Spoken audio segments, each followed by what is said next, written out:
Day, but of course we have the whole crew here. Mason Cameron, Ben Linsey on the left, Judah Fortgang in the middle. Boys, it's week 16 and we're already off to a great start. What a game. TNF game of the year, maybe TNF game of our lifetime. It was incredible. We were all over the place, just to be frank, boys. I know that Judah, early on in the week, you wrote a little bit about the Seahawks taking them on the money line. You ended up cashing on that one. I was on a lot of JSN overs there. I had a little bit of Rams on the money line too, but that one didn't end up shaking out, but it's okay. I'll take that for the great game that we had. Ben, I know you had some great reads in that one. Judah, tell me a little bit about what you saw in this game coming away as the money line winner with the Seahawks. Yeah, I mean, obviously an insane game in many dimensions, including among the weirdest two-point conversions I've ever seen in my life. But yeah, this was a game that the Rams were moving the ball extremely well on offense, forcing Darnold into turnovers like they did in that first matchup. And kind of the Seattle offense was Kenneth Walker for the first three quarters plus, and then, up 16 with the ball, 9 minutes left.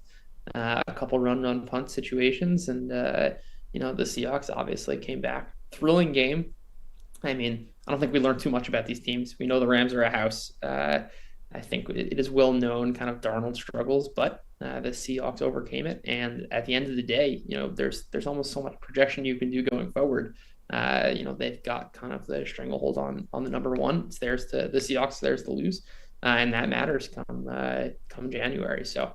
Incredible game for sure. As the football fan, it is that was about as good as it gets. And it was crazy because over the last 2 years, this Rams team, this game swung pretty late with the news that Davante Adams definitely wasn't going to be going. I mean, we kind of, I think, anticipated that for most of the week, but this game definitely swung in the direction of Seattle to -1.5 there around closing.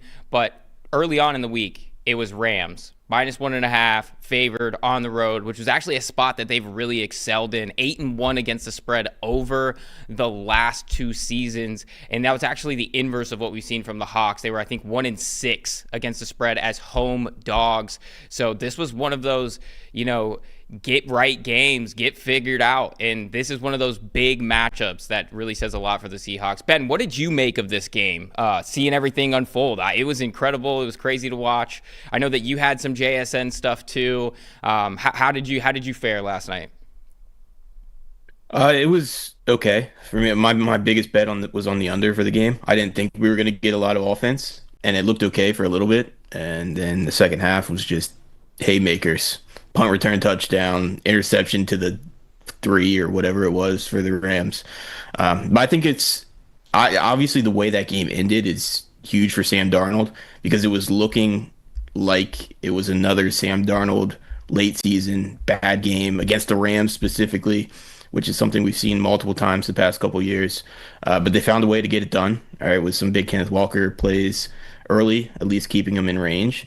And honestly, I think this just gives me confidence in the Rams too, even though they lost, right? Even though that 1-seed edge goes to Seattle now, but they moved the ball all game against a very good Seattle defense without Davante Adams, right? And the way to play this game was max betting Stafford passing yards and Puka receiving yards. Apparently, those two were awesome all game.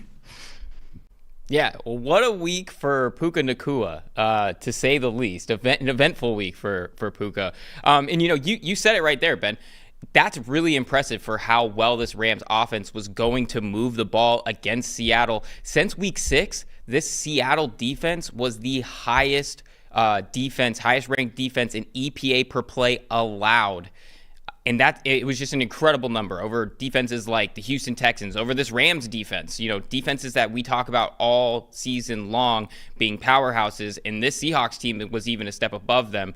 And, they played, some here and there, and they really played a lot better in that first game where they were really able to keep the Rams down. But, the hats off to the Rams and of course for the Seahawks to come out swinging and some impressiveness. I just want to take a second to talk about what we'll see when you guys can go out and get PFF Plus right now for 30% off. Go do it because you're going to want access to these grades for this game with promo code HOLIDAY30. Get yourself 30% off. That gets you access to the grades for all the games. It's going to get you access to the PFF player prop tool, as well as the mock draft simulator and all of our tools. And this is going to be one you're going to want to look at. I'm particularly interested to see some grades for guys like, Colby Turner, who had a couple of sacks, an interception. He really turned the game on its head. He was a huge playmaker for this team, and I can't wait to break into the grades and see how everything else fares. So make sure you guys go check that out as well. And of course, gents, we have a whole slate of games to check out. And if you guys want to get in on the action too, make sure you guys go head over to DraftKings, use promo code PFF for a little extra on the top as well. And we're just going to jump straight into it. Judah, tell us a little bit about your game market bet of the week here. I see it on the sheet here. I like where you're headed. Tell me what you're targeting this week. Yeah, going with San Francisco -6. This one has moved from earlier in the week, but still like it at the current price. I think we kind of got all we needed to know from Phillip Rivers last week. And yes, going into Seattle is a tough matchup, but I have absolutely zero confidence in his ability to push the ball downfield. I mean, any throw over 10 yards was basically a wobbler. And you can look at I'm obviously a data guy first and foremost, but the eye test was pretty revealing there as well, and that's obviously backed up by the data. And I think when you kind of put it in perspective of this matchup, this is the weakness of the San Francisco team is their pass defense, and especially in their secondary and giving up big plays. They obviously don't have a great pass rush as well. I just don't think that Indianapolis is going to be able to take advantage of it. You were just so limited in having a quarterback that basically cannot complete a pass more than 10 yards downfield, then you can just kind of load the box and try and stop Jonathan Taylor that way. And of course, the Colts run game that was so successful early in the season was also built off, I think we talked about this last week, was built off the RPO game that they were running with Daniel Jones so successfully, and kind of the Colts run game has not been as good since Jones went down, and obviously as Rivers took over. And then when you take it on the flip side of the ball, this is a Colts defense right now that's playing a lot of man coverage over the last month of the season, and this is a team that does not have Charvarius Ward and Sauce Gardner at corner anymore. And when you're playing man coverage, the actual matchups matter a lot more. And I just don't really have much faith in Jonathan Edwards. He's got a 47 coverage grade. That is 107th out of 112 for us. You've got Mekhi Blackman, who's 103rd out of 112. This is just not the personnel you want running man coverage against a San Francisco offense that I think can win in many ways against what's a pretty bad Colts team. All that is I think last week's final score is very misleading. The Seahawks could not punch the ball into the end zone. The Colts played a perfect game as far as staying ahead of the chains. They basically didn't take any penalties. These are just not the sort of things that tend to repeat itself week over week. And the Niners, I think, are just going to have their way scoring and being able to hold Rivers and the Colts offense in check. Yeah, I agree with you, Judah. This was one of those games that I wrote about early in the week. And if you guys want to go check out that stuff early in the week, like I said, Judah took the Seahawks on the money line. You guys could have been in on that. One of the games that I targeted early in the week was actually the over on this game at 45.5. And part of that reason why is because of how effective this 49ers offense, passing offense, is going to be against this Colts defense. They scored on 7 of their 8 drives last week. They were the 4th highest EPA per dropback team in the NFL last week. And we just continue to see this Colts defense, even when they did have Charvarius Ward, even when they did have Sauce Gardner, they really weren't figuring it out in the secondary. Since returning from their bye in week 11, they ranked 25th in PFF coverage grade and EPA per dropback. It's really just been touch and go for them. They have some things to figure out, I think, schematically, but a team like the 49ers, who are getting healthy, who have weapons back, I think that they really can stand a great chance here. And if you guys go into our scores and schedules page on pff.com, you can see that stuff that they were looking at just a second ago. And one thing that we do see in this game is that we're seeing a lot of sharp money coming in on the 49ers here. Up in the top right, you can see where the money split is between the percentage of bets and the percentage of money. It's probably a lot of Judah's money in there, to be frank. We have Judah's money coming in on San Francisco, but 71% of the handle and only 59% of the bets. So we are seeing a little bit of sharp action there, which has moved this line from 5.5 in some spots to 6 potentially. I know it started off, I think it was like 4.5 early in the week. So this just reinforces what we tell you guys a lot, is to shop early, shop often, and make sure you're getting that opening line value so that you can really maximize your expected value on a game like this, because this is one that you could have seen coming from a mile off for sure. But, Ben, do you see anything in this matchup in particular that, strikes you as a good opportunity? Yeah, I don't have a ton to add outside of what was already discussed here.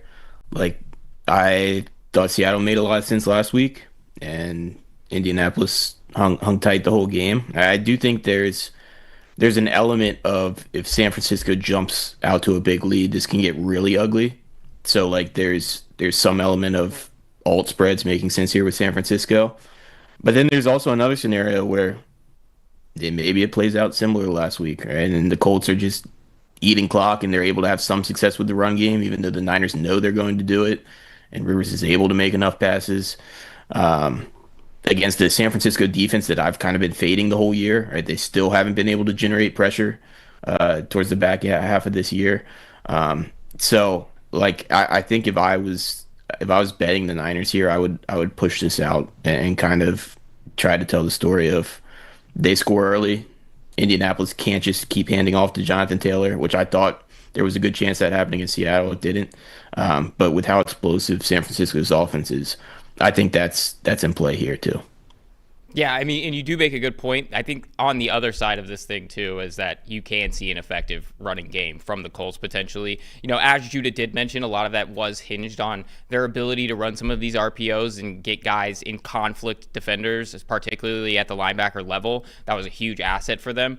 It is going to be something that we have to watch for because, you got Jonathan Taylor on the other side, and he is a guy that can run the ball. I think one of the things that might actually, make maybe the spread a little bit more difficult, which is, like you said, but could play into potentially on the over, would that this San Francisco rushing defense is just about as bad as we've seen from their pass rush.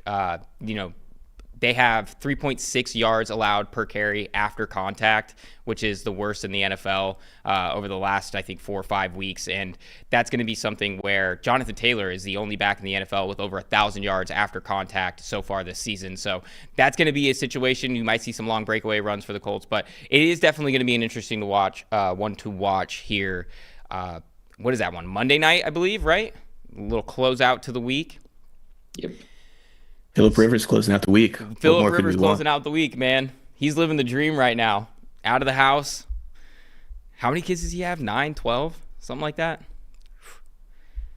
I think it's double digits. I can see why I can see why he wanted to get out of the house. That arm looks a little weak. I think he's been throwing too many footballs in the backyard over the last few years. So, but Ben, while we're over to you, let's hit on what your game market bet of the week is. I'm really interested to hear this one because this was a bit of a shocker to me this past week, and this was a really interesting game that we saw out of this team the last time we saw them. Go ahead and tell me what game market bet you're targeting this week.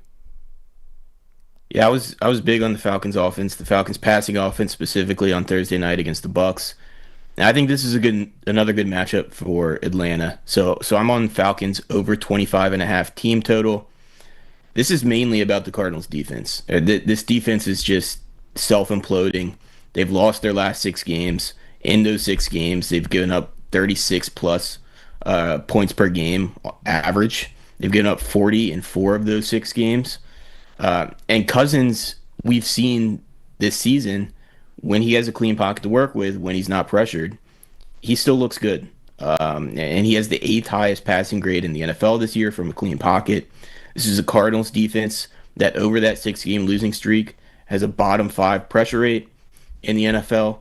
And the other area they've really struggled so far this season is just tackling. They've missed the most tackles of any defense in the NFL this season. And when you're going against a Falcons offense that has Bijan Robinson, that has some other playmakers, I think that's an issue. You can see here on premium stats, Bijan Robinson has forced by far the most missed tackles rushing of any running back in the NFL. That's not even including the missed tackles forced that you get in the passing game with him.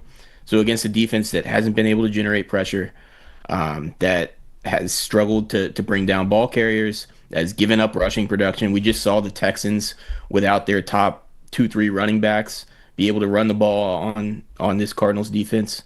And this is a Falcons offense that looks like it might get Drake London back.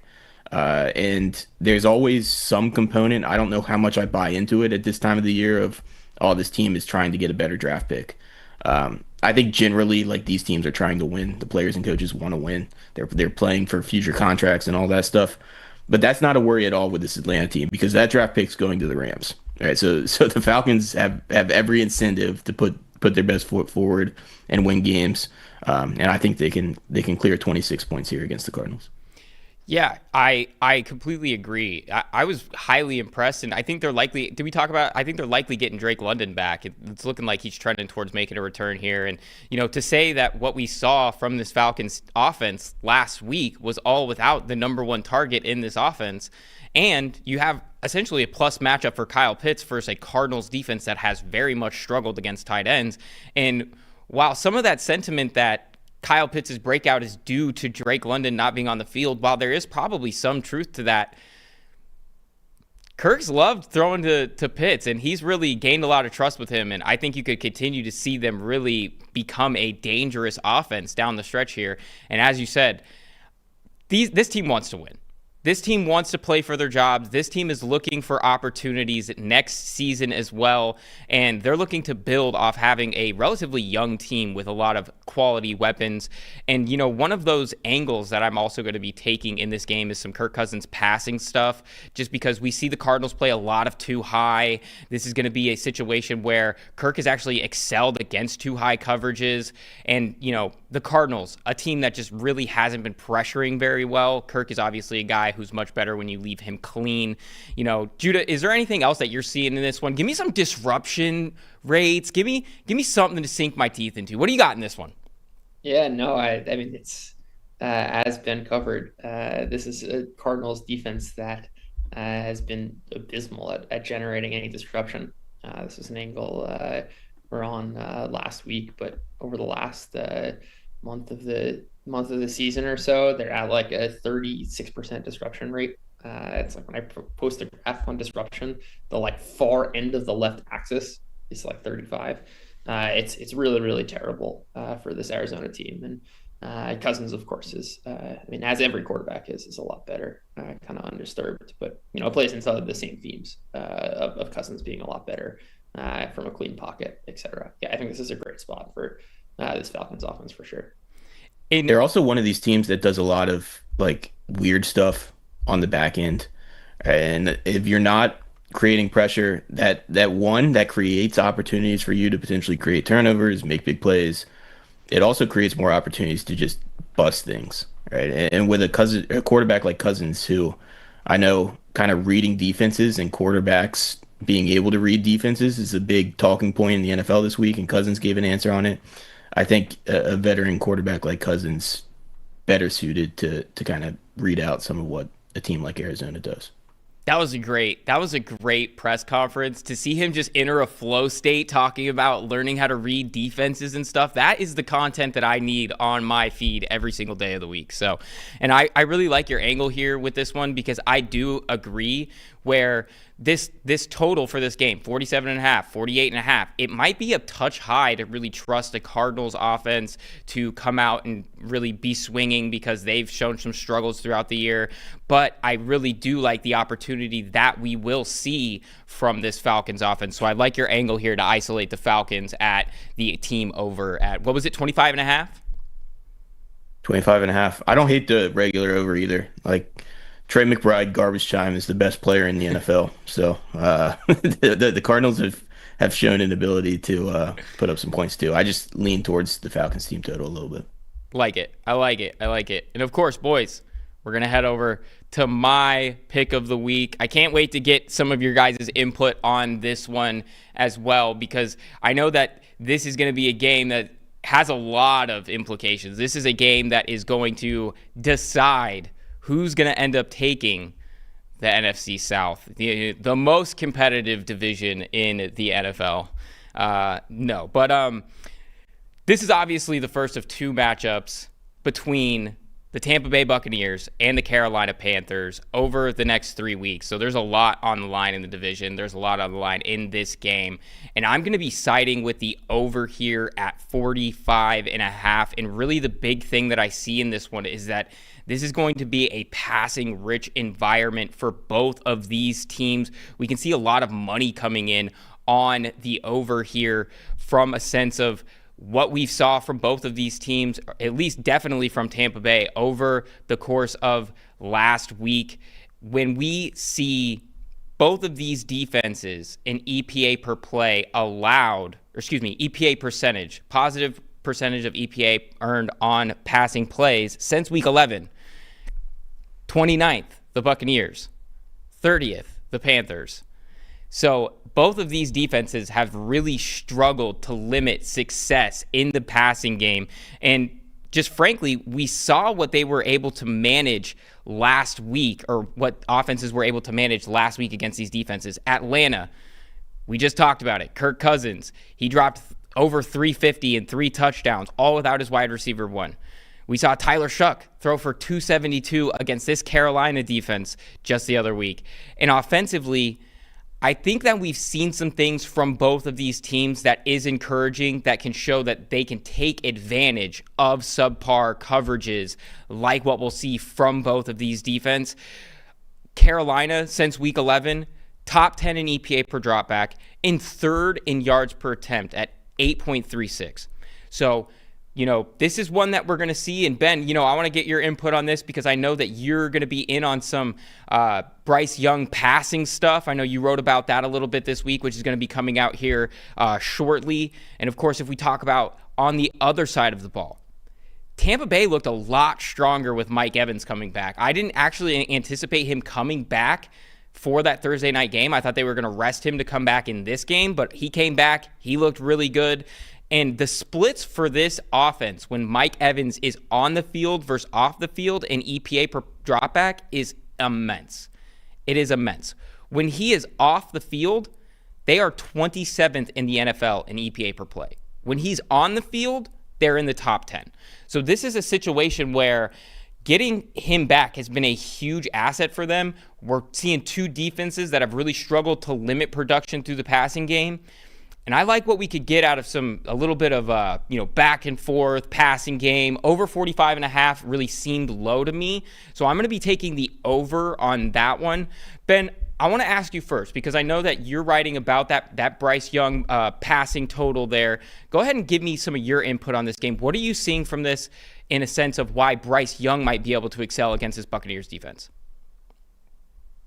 Well, it's kind of putting faith in Carolina to buck some of the trends that we've seen from them, where they've been super run heavy. And there have been times this year where that's worked, and it's worked well. I think this is a matchup against Tampa Bay, and we've talked about it multiple times on the show. It's just difficult to run with success on the Buccaneers, right? You get all these heavy boxes, you get these 5-man fronts with Todd Bowles, they're blitzing. And Carolina has the 4th highest early down run rate in the NFL. So I think the thing that puts this over in danger is if Carolina comes out and doesn't adjust. But if they do, this is a Tampa Bay defense that is 31st in passing yards per game allowed. We just talked about they gave up 350 plus to Kirk Cousins last week.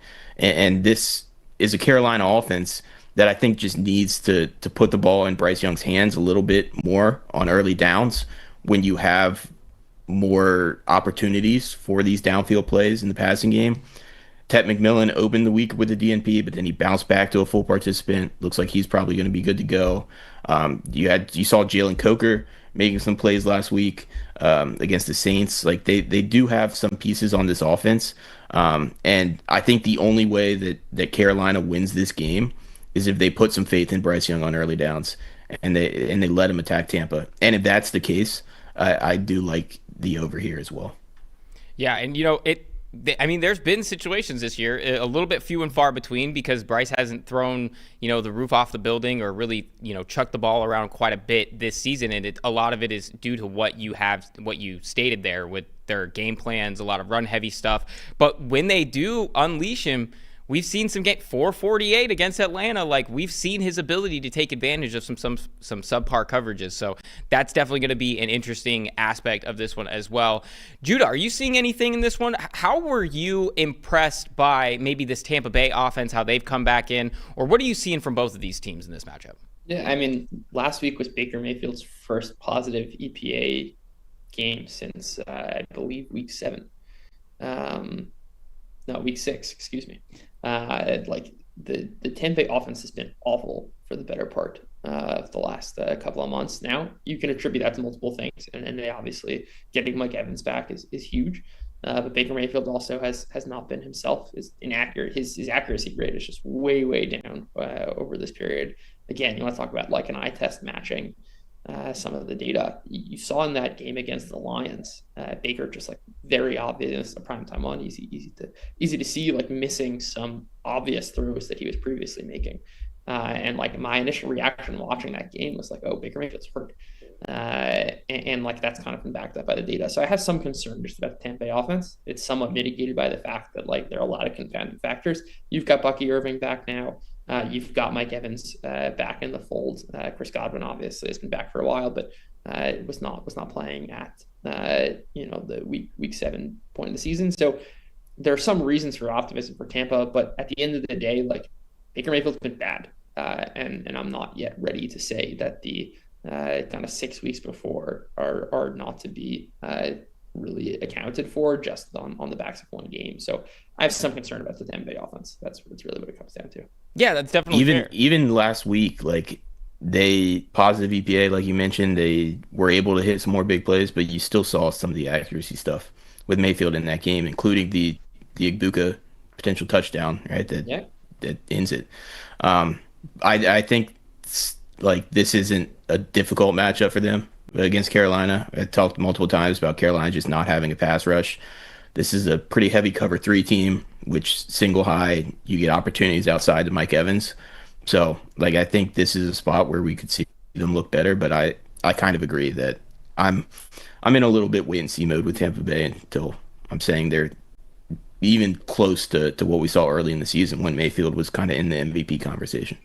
Yeah, I think that's definitely fair because we've seen some of that up and down. I think that I'm definitely more leaning into the over with the fact that, having some of those weapons, they were hurt all over the place on this offense, from Tristan Wirfs missing time to no Bucky Irving to no Mike Evans, Chris Godwin missing a bunch of time and still being, iffy. And they did a lot of that successful stuff with just Igbuka. And now I think getting back to full strength, I am a little bit more bullish on what we could see from that Tampa Bay offense. So this will be an interesting one to see. And this is going to be a good game. This is a game that has a lot on the line. I can't wait to see how it plays out.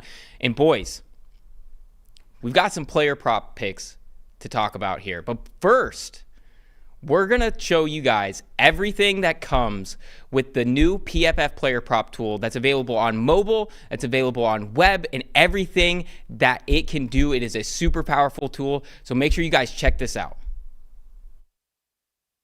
Everyone's got takes. Numbers have truth. And the truth is, most people are betting with emotion. Sportsbooks feed on it. TikTok gurus sell it. The hype machine runs on it. That's how you lose. PFF is different. You're betting with winning data. The same data trusted by all 32 NFL teams and the sharpest minds in the game. PFF betting tools take every prop, every matchup, every angle, and run them through our custom models. Built on the best football data in the world. What comes back is your edge. Simple, sharp, and built to win. Want to go deeper? PFF puts a pro-level analytics department in your hands, giving you the same insights teams use to find every advantage. Build your game plan with matchup analysis. Project every snap, every matchup, and every edge before kickoff. Because the smartest plays start long before Sunday.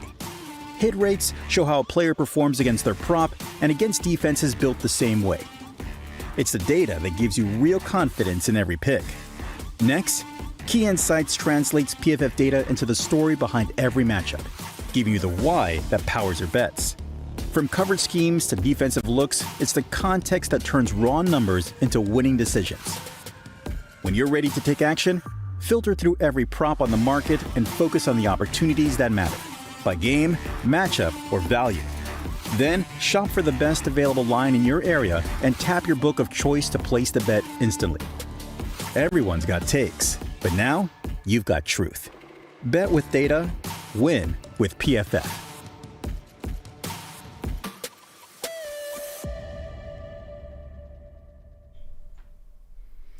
And of course, if you guys want to go get access to the PFF player prop tool, make sure you get your PFF Plus subscription 30% off right now with promo code HOLIDAY30. It doesn't just get you the player prop tool, it gets you the data trusted by all 32 NFL teams, and it also gets you the mock draft simulator, the best in the business. So make sure you guys go check that out. Again, promo code HOLIDAY30 for 30% off. And of course, boys, that's the perfect lead in to us talking about the best stuff on the market, the player props that we're going to be targeting this week. Judah, I'm going to start with you. Tell us the angle you're taking on this one and what you're seeing. Yeah, I'm going to take the Isaiah Pacheco under 39 and a half here. And I think that to start, so much of the volume that the Titans have allowed in the running game is the fact that they've been down a lot.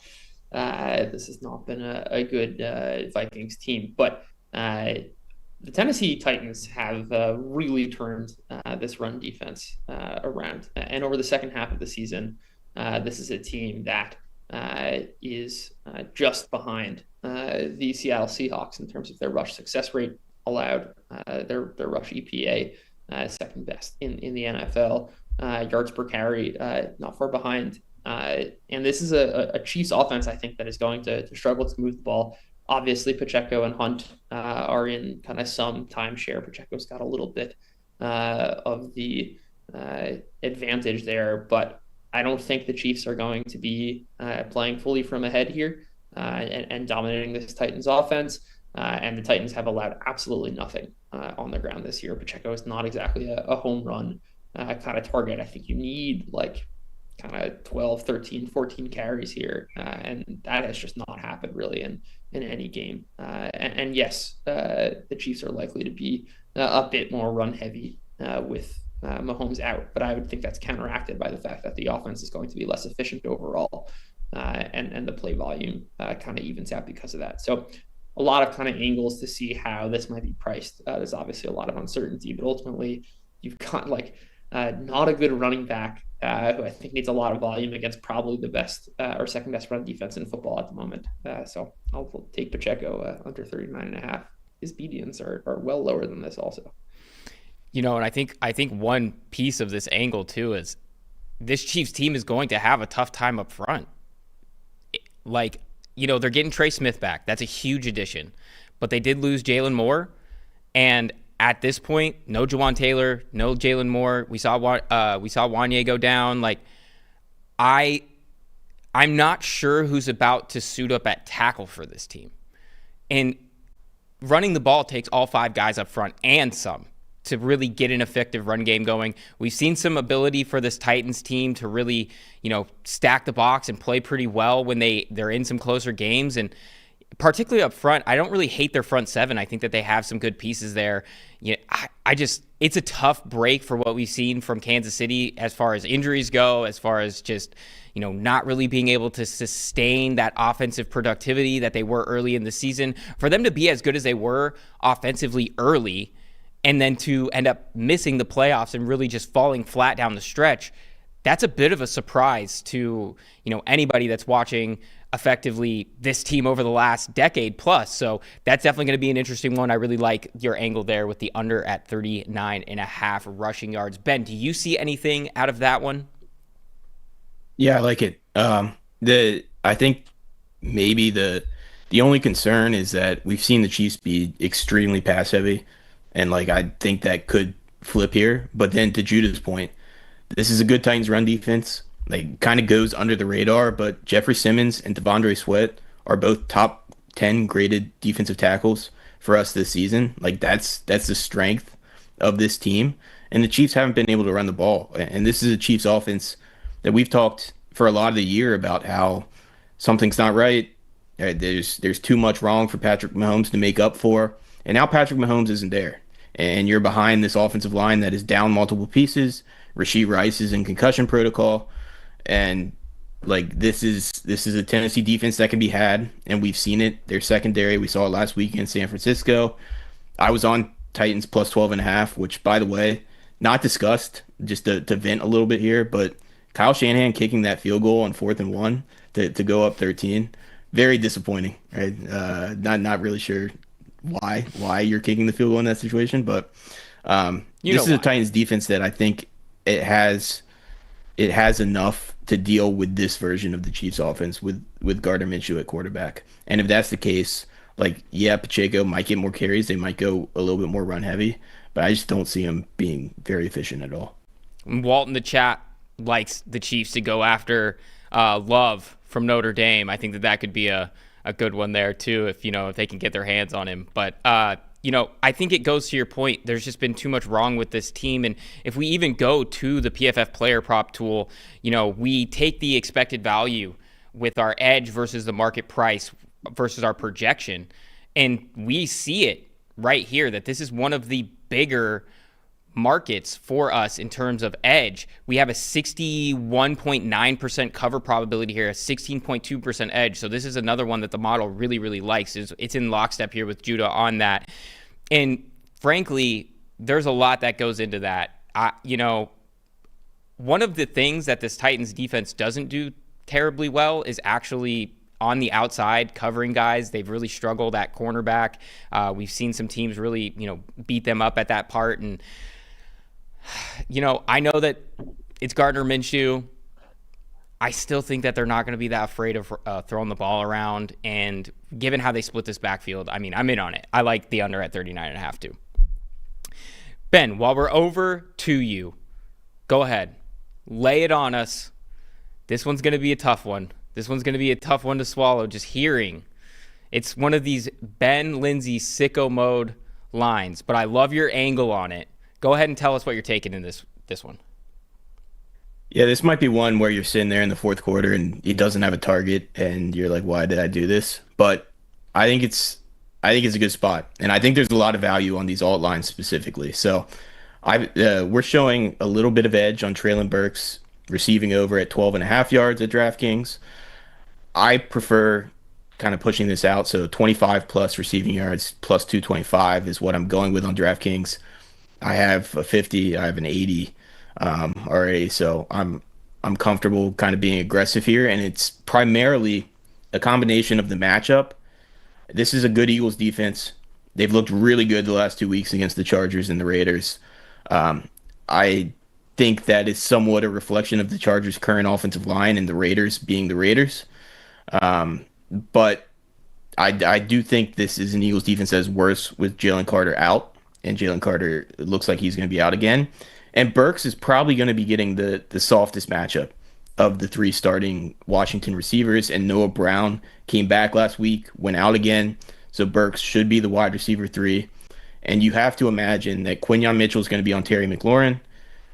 Deebo Samuel's primarily going to be in the slot. He's going to see a lot of Cooper DeJean, who's been awesome. Like, just watching DeJean, like that Chargers game specifically, it felt like every time Ladd McConkey was downfield, DeJean was glued to him, and there was no separation at all. But that leaves Treylon Burks on the outside against Dory Jackson, who has played a little bit better the last couple weeks, but again, I think the matchups have played a part in that and who the Eagles have been playing. And Burks is a deep threat. Right? He only has, I think, 11 targets on the year, but he has an 18-yard average depth of the target on those targets. And the Eagles are allowing the third most deep targets in the NFL. So I think when you're looking at a Washington offense that has not been terrible with Marcus Mariota at quarterback, it's looked better with Mariota at quarterback this season than it has with Daniels. They've been around middle of the pack in EPA per play. this year with Mariota at quarterback. I think they're expected to be trailing here against Philadelphia. So I don't think it's going to be a scenario like we saw last week where they just go super run heavy because they're playing from ahead against a team like the Giants, who are terrible against the run. I think they're going to have to throw a little bit. And this is one catch potentially for Burks, right? And it's a defense that funnels towards those deep targets. He is a deep target. He has the softest matchup in this Washington receiving core, at least projects to. And I think there's some upside here on Saturday for it. Yeah, and we're climbing the Treylon Burks ladder. That's our ladder for the week, our sicko mode ladder, and I love it. I think that you hit the nail on the head there with that. This Eagles defense looked much improved. I still have some reservations with what we saw from the Chargers offense.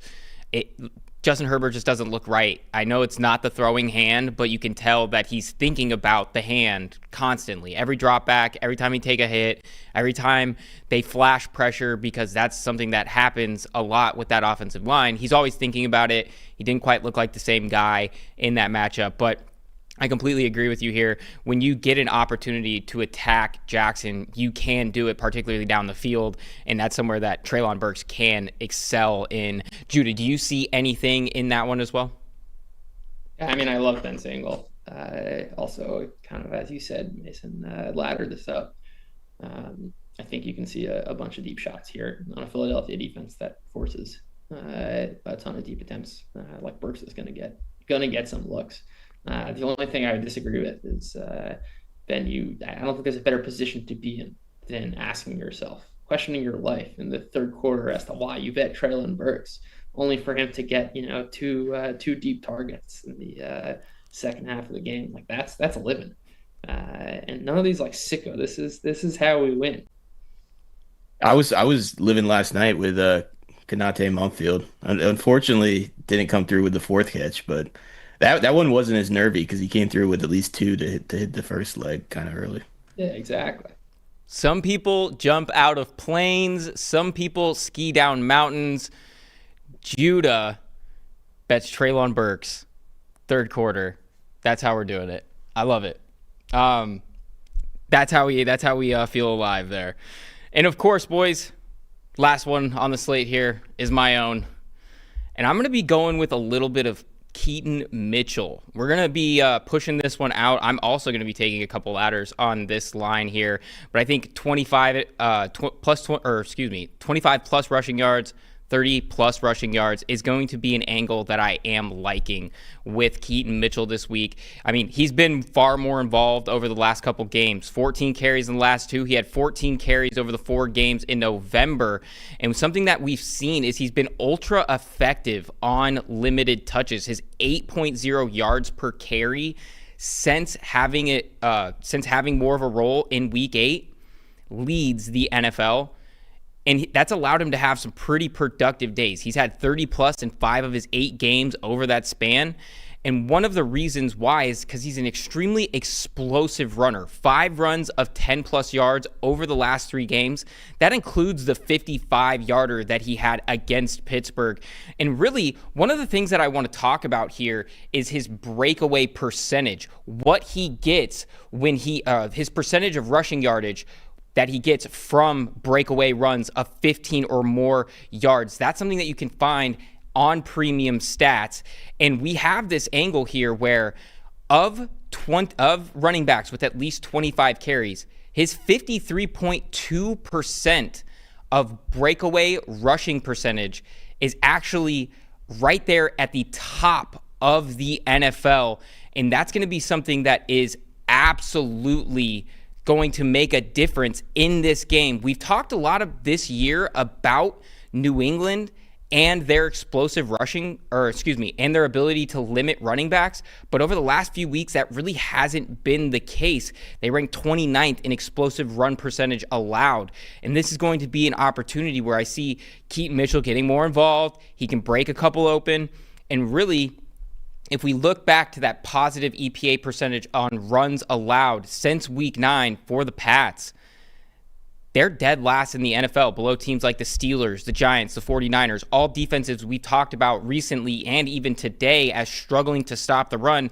The Patriots have really fallen down there. And I think one of the big reasons for that, at least coming into this week, is going to be that they're going to be without Robert Spillane, who's out with an ankle. He's their highest graded run defender. He was DNP Wednesday and Thursday, so we'll see how that shakes out Friday. We'll see what he can manage on that one. Christian Ellis, he had a situation with an illness. He returned in limited participation Thursday. We'll see how that really shakes out. And then I think an underrated one is actually going to be Carlton Davis here. And that is, he's the 5th among cornerbacks in run defense grade. And that could really open up some of these outside runs, which is something we have seen Keaton Mitchell really excel in. And I'm going to be, taking advantage of that. We saw 76 yards versus Pittsburgh, 66 versus Cincinnati. That's going to be the place that I target. Ben, are you seeing anything in that one that I might have missed? Yeah, that's his betting Keaton Mitchell alt rushing yards is an enjoyable experience. I've done it a few times this year. The thing you're kind of worried about is just the volume, but I do think they're working him more into the offense a little bit because he has been so efficient. And the other part of that is he has been extremely efficient, right? You get such a higher likelihood of these explosive runs with the way they've been using him with his speed on the outside. So yeah, I like this one. Judah, anything you're seeing in that one? I share the same kind of sentiment of I think it's one thing to get carries, against the Bengals in a game where the Bengals aren't scoring points and they're a terrible run defense, but New England hasn't exactly been great. The only thing would just be, volume. It would be very plausible for me that Mitchell averages 5 yards a carry but only gets 5 carries. So I don't hate the look, but not running to make it either, given the volume concern. But that's our bet in alt too. Also that game last week, it was cold. I was sitting in the stands for that one. I was shaking. It was cold out there. Cincinnati, Baltimore. So hopefully going to be a little bit, better this time around. And of course, what we're talking about is it all comes down to the game plan, getting Keaton Mitchell involved. And of course, our game plan of the week is presented by Western and Southern Financial Group. It's a game plan for your financial future. And really, it's just like every team win starts with a great game plan. Your future should too. With life insurance built like a championship roster, Western and Southern helps protect you and your family so you can focus on winning today, knowing tomorrow is covered. Whether you're just starting out, building your dynasty, or looking to lock in long-term protection, their coverage options are designed to match your game plan. Visit westernsouthern.com/PFF to get your free life quote and start building your financial game plan today. Western and Southern, built to win, backed by over 130 years of helping people protect what matters most. And boys, we're on to the best part of the show, the week. Talking same game parlays. And of course, we're going to the same game parlay wizard himself. If you guys don't check out Judah's work every single week over on PFF.com, go do it. He builds out same game parlays, gives them right to your door. So make sure you go check him out. Judah, tell me who's winning this week. Make me some money. Let's do this thing. Oh, I wish I had the crystal ball of who's winning. But I do like the Titans this week. They've been a fairly pass-heavy team all season. And the thing that I think is most notable with Cam Ward, who's gotten somewhat better over the course of the season, is that his sack rate has kind of taken a turn for the better. It's 3% against the Browns 2 weeks ago and did not take a sack last week, which I think is a huge step for a quarterback that was around a 10% sack rate and is killing so many drives. But this is a Chiefs defense that has been allowing a well above average yards per attempt over the last month of the season. It's not been a particularly great defense. And kind of like we talked about, I think the Chiefs are going to struggle to move the ball.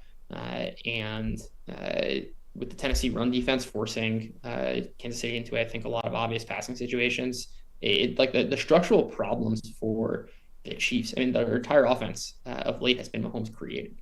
And you can turn that multiple ways, but one of them I think is reflective of the fact that this is a decimated offensive line, Mason, as you talked about. Rashid Rice is out. They have not been able to generate really any separation. I anticipate this being a spot where Tennessee is going to have the ball a lot. If they have the ball a lot, they are, I think, going to throw. And Ward has been fine in a lot of these situations against average defenses. Like if you look at the middle chunk of his season, which as he's gotten better, he also happened to face Houston, Seattle, and Jacksonville, who, for what it's worth, sneakily has been one of the best pass defenses in the NFL as of late. And their pass rush has been terrific. And you can kind of start to build the picture of a game in which Cam Ward throws the ball 36 to 40 times, hits on a couple deep balls, because that is the area where he's been at his best. And the Titans kind of win a close game. And you can get that at nearly 30 to 1 on DraftKings right now. Cam Ward 280, Titans -2.5. Yeah, hey, I was about to go into some of that talk of, hey, don't count the Titans out in a game like this one. So I'm right there with you. Ben, do you see anything in this? Yeah, I like it. We talked about the game a little bit earlier, but there is a chance for super high play volume here for the Titans. I agree with that. This is a Chiefs offense that can struggle, and if that's the case, there's upside for these Ward passing alts. So, in agreement there. I like it. Ben, let's stick with you. Give us your same game parlay for the week. Yeah, I'm going to Detroit and kind of building out a Lions put up 35-40 on the Steelers angle here. And that is Jared Goff, 270 plus passing and under 32.5 attempts. Gibbs, 120 plus rushing. Lions -13.5. That is 50 to 1. And I guess we'll start with I'm fading the Steelers offense in this spot. This is a Lions defense that plays a lot of aggressive press man coverage. And I think there's kind of two ways that can go. They can struggle against a team like the Rams, like we saw last week, who has the quarterback and the weapons to beat that with consistency. This is Steelers offense that is 25th in passing success rate versus press man coverage. I just don't think they have the weapons to deal with that. And I think when we see the Lions play a team like this, they can kind of tend to eat them up a little bit. All right, the Steelers really only have DK Metcalf on the outside.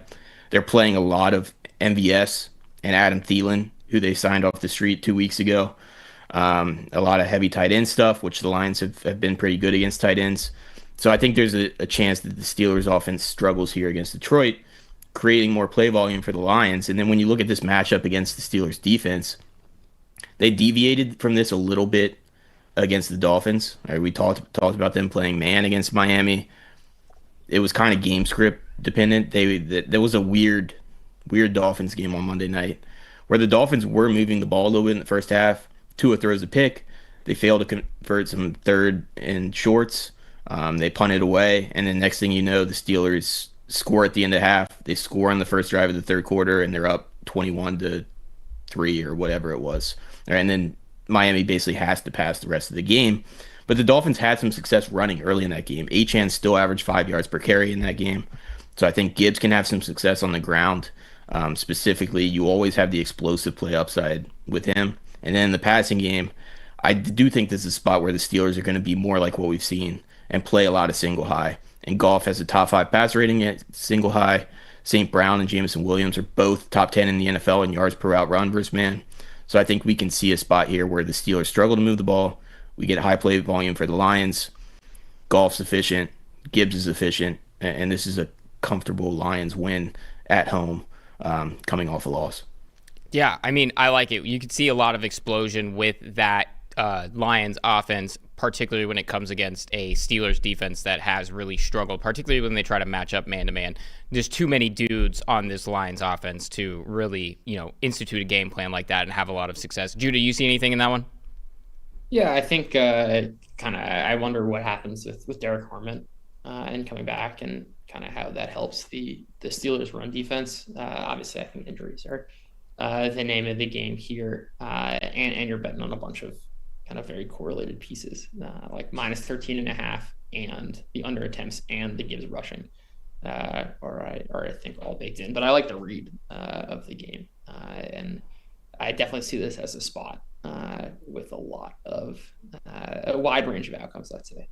And like if the Lions are playing this game from ahead, controlling the pace, I think the game goes like this. But kind of on the other side of it, if the Steelers are able to be methodical and are able to kind of control the clock, I can also see them making some noise here, possibly getting an upset. But yeah, don't hate the look at all.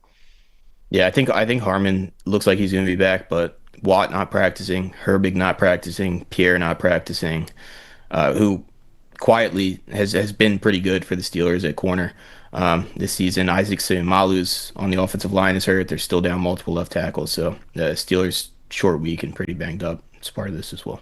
Yeah, tough break over there for that defense, particularly for Watt. That's a freak accident type thing to happen to really knock him out for extended period of time. So for sure, definitely hoping for a speedy recovery on that end. And we'll go over to mine real quick, boys. I hope this is exactly what we're going to see from this one. I got some good feelings about this one. So we're going over to the Cincinnati-Miami game. Quinn Ewers first start. 50-1. I've got Ewers, 230 plus passing. Darren Waller, 50 plus receiving. Devon Achane, 120 plus rushing. And really, I see this game flowing through Achane to take pressure off of Ewers in his first start. And we know that Achane's electric. 120 plus in 3 of his last 5 games. And we know where Achane wants to attack defenses, and that's on the edges. 90.8 rushing grade on D-gap outside runs leads the NFL. Cincinnati ranks dead last in the NFL in defending those runs. 28.5 run defense grade. And really, I think that that's going to be the bread and butter of what we see out of this offense. But I don't think that that means that we can't see some opportunity for Ewers at not a really super high line at 230. What we can tell, he doesn't have a huge sample, obviously, in the NFL. And what we have seen from him wasn't necessarily great with the turnover-worthy play. I think he had 10 dropbacks. But really, he brings us decently solid passing profile from Texas, 7.6 yards per attempt, and he really played his best football in the college football playoff. He averaged 322 yards per game, 10 big-time throws he had, and those were some good defense he played. 358 against Georgia, 284 against OSU, 325 against Arizona State, so I think there is some ability, and really, there's a reason he was a 7th-round pick. We know this, but he's got nothing to lose here.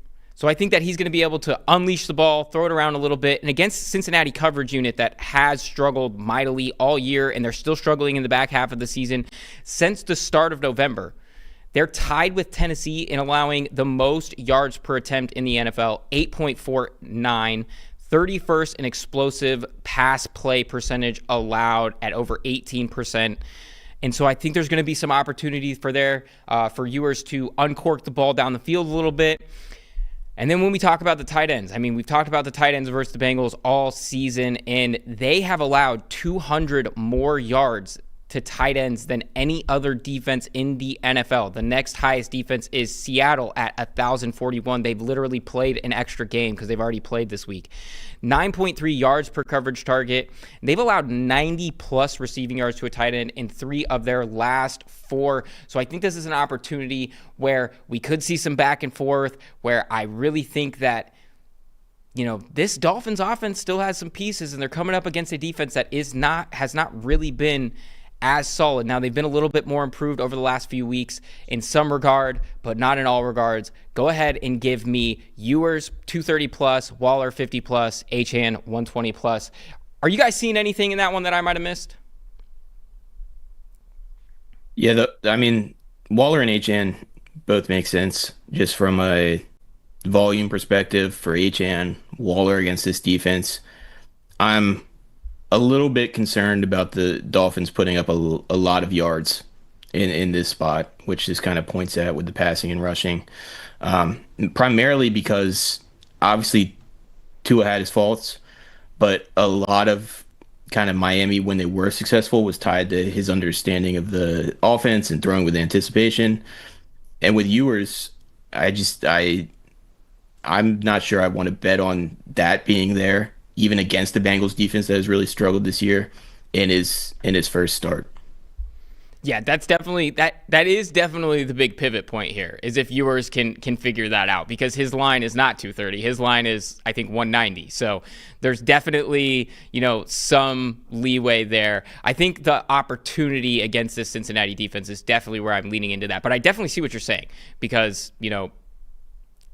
there's been a lot there, and frankly, I think that moving away from Tua in this spot might not have been necessarily the best move, particularly if I would want to bet it. But, we'll ride with Ewers a little bit here. Judah, you seen anything in that one?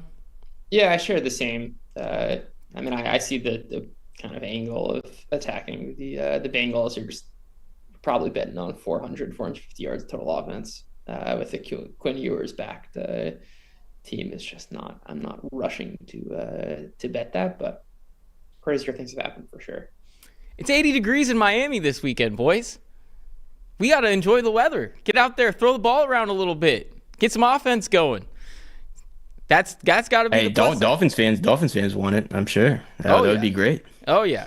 This is the game, and that's also the reason. This is the game you get to out there. It's 80 degrees in December. This is the game he's made for, not the Pittsburgh game where it was, pretty cold out there. So, this is going to be an interesting one to watch. And of course, boys, that does it for us for week 16. And of course, if you guys want to get in on the action, make sure you go get PFF Plus for 30% off right now for the holidays with code HOLIDAY30. That gets you access to the data trusted by all 32 NFL teams, the PFF player prop tool, and the mock draft simulator. Go ahead and get out there, fix your team up. And of course, boys, it's been a good one. Until next time, I've been Mason, Judah in the middle, Ben Linsey over on the left. For our guys in the back, see you next time.